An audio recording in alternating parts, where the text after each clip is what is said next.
Alan, do you want to kick us off with the first three? Well, good, Jürgen. Good afternoon. Are you well? Yes. Okay.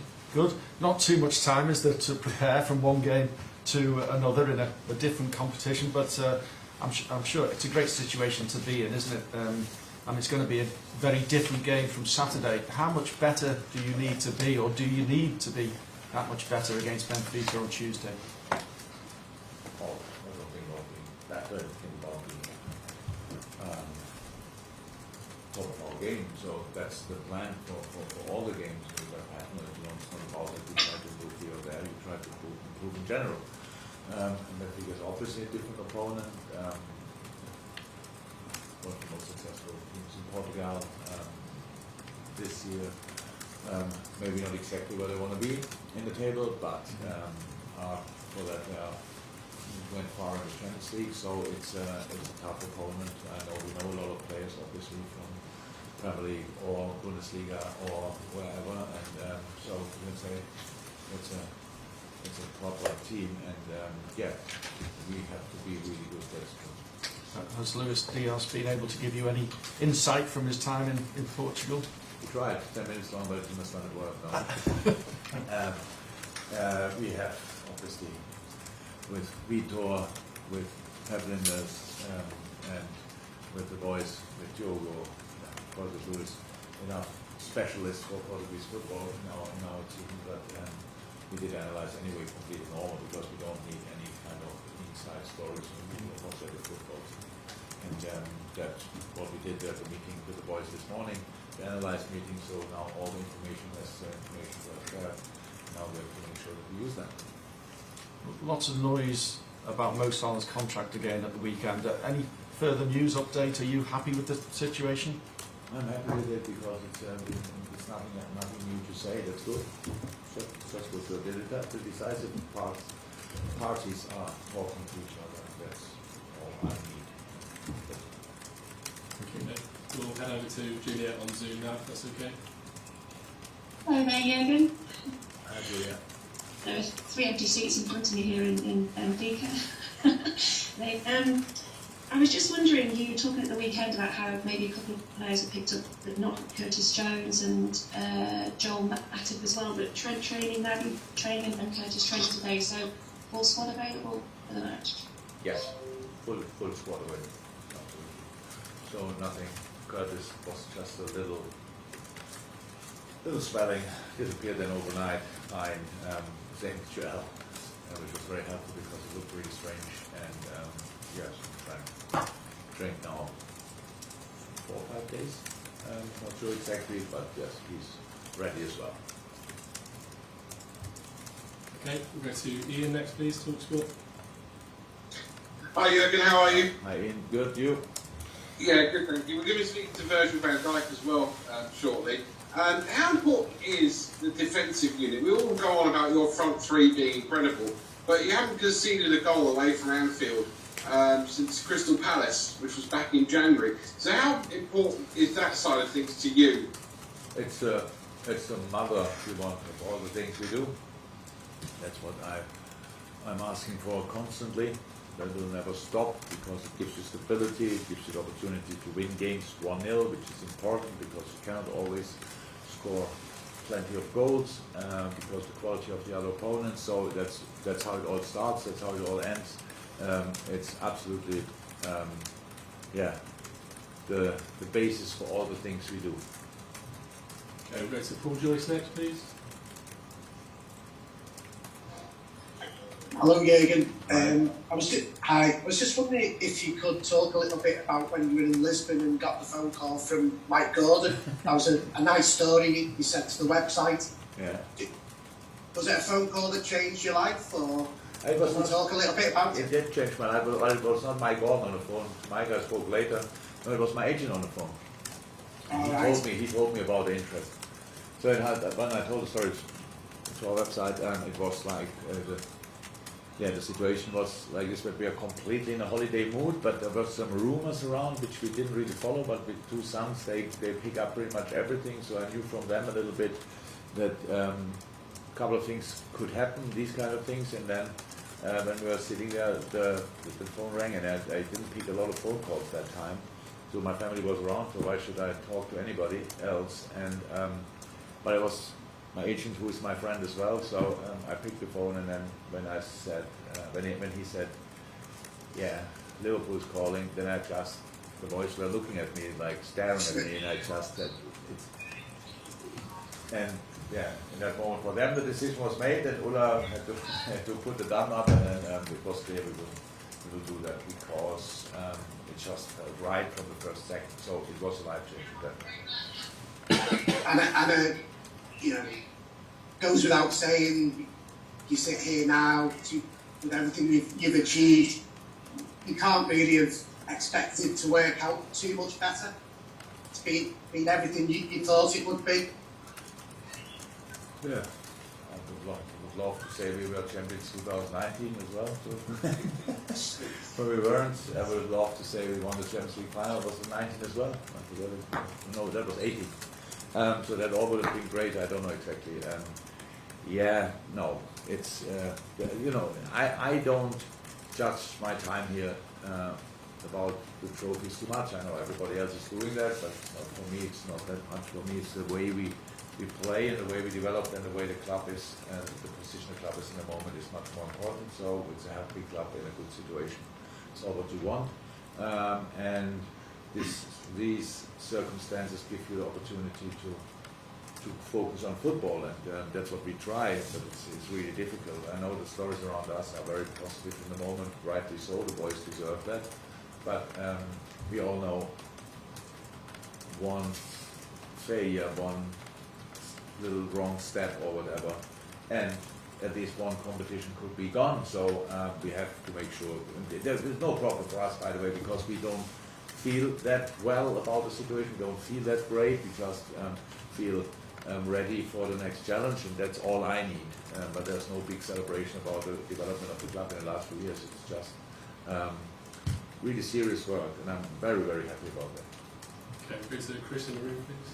Yeah, Just in the room, that's what I wondering how you're kind of helping the players, I suppose, mentally as well, dealing with because it's every game, every big game, every few days. How are you helping to kind of keep the players, I suppose, calm in these moments? Calm, I'm not sure I want them to keep calm.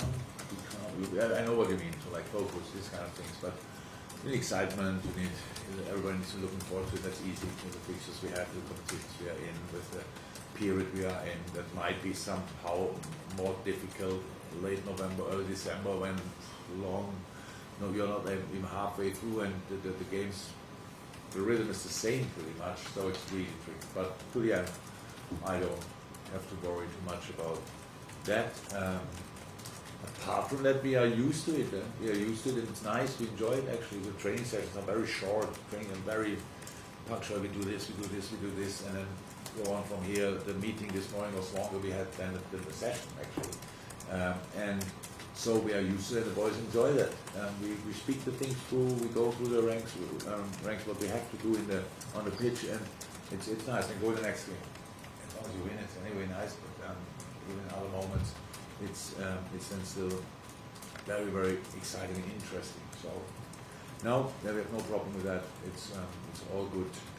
It's the situation we dreamed of if we would have dreamed before the season. So now we are here. Now let's try to get the most of it. Okay, Sam. Jürgen, after the game against Watford, you spoke about the maturity of the performance, the maturity in getting the result. How important will that be over the course of the next 2 months, that maturity? Massively, it's not the only thing. If you're only mature, then it doesn't help too much, but you can combine quality, desire, excitement, and stuff like this, mentality with maturity. Well, you cannot buy that. You have to mature yourself pretty much as a team, as a player, and then me as a coach as well. So it's just, you will realize that in a few years. You're now too young, but you judge things calmer in the future, that's what experience makes. And you don't have to get old for that. You just have to need a lot of experiences, different experiences to get in a row. That's why, when I see that, I'm always really happy. We had other games when we were 1-0 up or whatever, and we were running still like madness in one direction. we were not 1-0 up, like 85th minute, and let me say both fullbacks in the box of the opposition. I think, okay, what are they doing there? So, but it's not that I want to hold them back. I just want to have them thinking in the right way, and that's what I saw on Saturday. And if I could just ask about Benfica, arguably their main threat tomorrow night will be Darwin Núñez, top scorer in the Primera Liga, and he scored against Barcelona and Ajax as well. From what you've seen of him, what kind of a threat does he pose? He's not the tomorrow only night? one. They have a really good team, I have to say. A really talented team, a good way to play. But yes, he is. He's a good striker. The next one for Uruguay, I don't know how they play together, Cavani, Suarez and him in one team. That's probably a challenge as well to put that in place. But it's top one. And yes, the goals he scored, obviously the one against Ajax at Amsterdam, it was a massive one, big one. Yes, in the group stage as well. So he's not shy. He did now not start the last game. He came on half time because of coming back from international duty. So we expect him to start tomorrow. They have to make sure that he will not get a lot of balls, but there are other players. Rafa is with the ball, wow, really quick, and the others. I know Julian Weigl, obviously, Joao Mario, we all know, and there's a lot of quality in this team and experience as well with Vertonghen, Otamendi. It's an interesting chat. Let's qualify in Champions League. Well, who cares? That's how it should be, and I'm really happy and really looking forward. Okay, we've got time for 3 more questions. We'll start with Andy Hunter on Zoom, please. Hi Jürgen, sorry about this, it's a bit similar to the previous question, but you said on Saturday that Benfica are a really dangerous opponent if you don't stop them doing what they want to do. What is it in particular were you thinking of there? No, it's a football playing side. I think they are has an odd positions, high fullbacks, stuff like this as well. They're not, we have high fullbacks as well in moments, but it's like this. It just shows they are ready to take a risk. Means when they are in possession, they open up the formation, and they're really there's a lot of space to defend. So we have to make sure that we can win balls there, that we could use that as well. Then, so at least we expect that they do that, because that's what they did so far in pretty much all the games. But maybe against us they play completely different. We have to adapt to that. So it's a mix of these technical players, of speed and good organization, I have to say, and that's what makes it dangerous. And the fact that they came through the group, they came through, so they obviously know. In the league, they're for sure not exactly the position. The distance to Porto is for sure a bit too big for their understanding. But in the Champions League, they overachieved. They were not in the group the favorite, for sure not. They were not against Ajax the favorite, for sure not. Ajax again, like the high flyers in the not top leagues, let me say, but everybody knows the talent of Ajax is insane. And they kicked them out.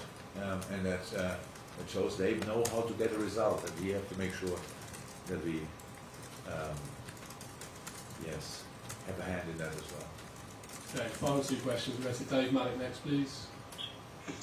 Hi Jürgen, just on Mo, I take it when you say that there's nothing you say, that means nothing new has actually happened, but you're happy with the progress. And also, he's not scored for a few games since February, I think. Is that an issue, or is it the fact that he does all the work and takes so many players, marking him, etc.? Is that still sort of a massively important contribution to the way your team plays? Might not have scored an open play or whatever, maybe a penalty here or there, I don't know, but it's not too important. The thing is, for me, the performance level is for me important. The threat is for other teams. It brings players together in a moment when he gets the ball. I think 2 or 3 players are going for him in these moments. He could decide sometimes in a better way, no doubt about that, pass the ball quicker, all these things.